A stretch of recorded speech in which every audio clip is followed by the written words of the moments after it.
Bonjour, bienvenue à notre rendez-vous sur l'immobilier en collaboration avec le comptoir immobilier. Nous avons initié ce programme afin de vous apporter de plus amples explications et des conseils par rapport à ce marché.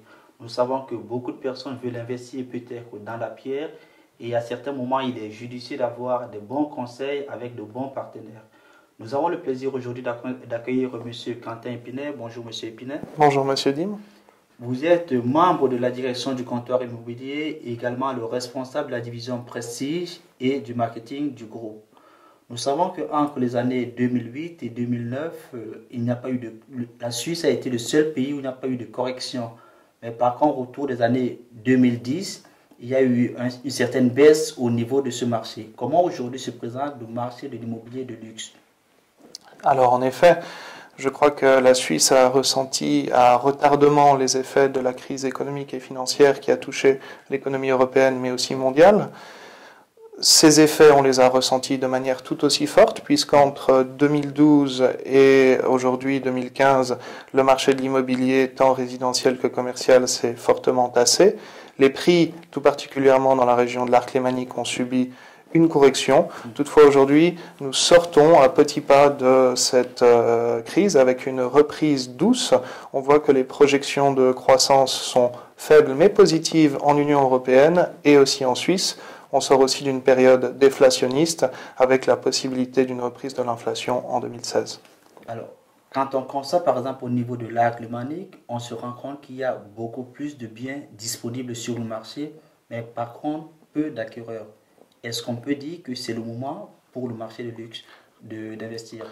Exactement. Aujourd'hui, on est dans une période transitoire qui offre certaines opportunités. Pourquoi? Puisque de nombreux biens sont sur le marché depuis longtemps, où certains biens étaient sur le marché gris et aujourd'hui sont officiellement sur le marché de la vente. Et il y a souvent une marge de négociation, on peut obtenir de belles affaires.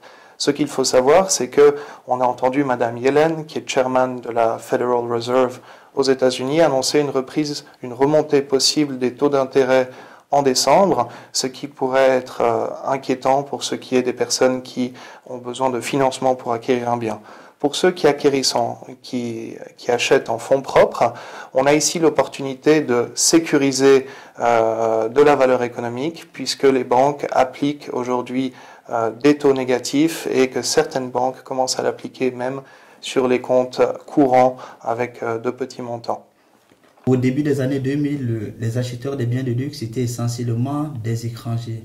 Compte tenu par exemple de la nouvelle réglementation au niveau suisse et également de la crise qui est passée par là, quel est le profil type aujourd'hui des acquéreurs des biens de luxe? Alors je crois qu'il n'y a pas réellement de profil type et la Suisse reste toujours traditionnellement ouverte à tous. Néanmoins, il est vrai qu'on a vu une baisse d'affluence de la clientèle russe qui a fait face à des difficultés d'ordre économique avec le rouble qui a perdu énormément de valeur et l'économie russe qui s'est réduite. Et on a aussi une baisse de la clientèle moyen-orientale qui fait face à une situation particulière avec le prix notamment du pétrole qui a été largement baissé pour faire concurrence au gaz de schiste. Néanmoins, nous avons toujours une clientèle étrangère, et cela inclut les Moyen-Orientaux, les Russes, mais aussi les Chinois et aussi les membres de l'Union européenne qui parfois désirent investir dans la pierre suisse pour diversifier leurs investissements. Et on sait comme toujours que la pierre suisse reste une valeur de référence, de stabilité, qui sur le long terme promet de garantir une certaine sécurité.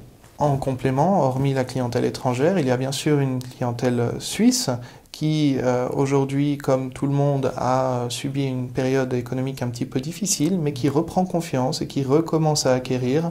Et je suis persuadé que les cadres et les dirigeants de l'économie suisse pourront profiter des belles opportunités qui se présentent sur le marché dans les temps à venir. Pour certaines personnes, un bien immobilier de luxe commence à partir d'1 million. En principe, à partir de quel prix est-ce qu'on peut dire que ce bien est un bien de luxe? Alors il est vrai que communément dans la profession, on fixe un niveau de prix à partir duquel le bien est considéré de luxe. Dans la région de Genève, on parle de 5 millions de francs suisses. Ce qui est déjà bien. Ce qui est déjà plus que bien. Toutefois, nous pensons à CI Exclusive que c'est plutôt une question de prestation, de qualité de l'emplacement, de qualité des matériaux, et d'une région à l'autre, on remarquera que les niveaux de prix sont très différents. Aussi, un bien qui vaut 2 millions de francs suisses pourra ne pas être un bien de luxe dans le canton de Genève, mais dans d'autres cantons, comme dans le Valais, hormis bien sûr les grandes stations, il pourra être un bien très luxueux. Ce qui est sûr et ce qui ne change pas, c'est la qualité des prestations et de l'environnement que l'immobilier suisse est en mesure d'offrir. Monsieur Épinay, merci pour ces explications. Merci Monsieur Dim, merci à vous et au monde économique. Quant à vous, nous vous donnons rendez-vous très prochainement avec un nouvel invité.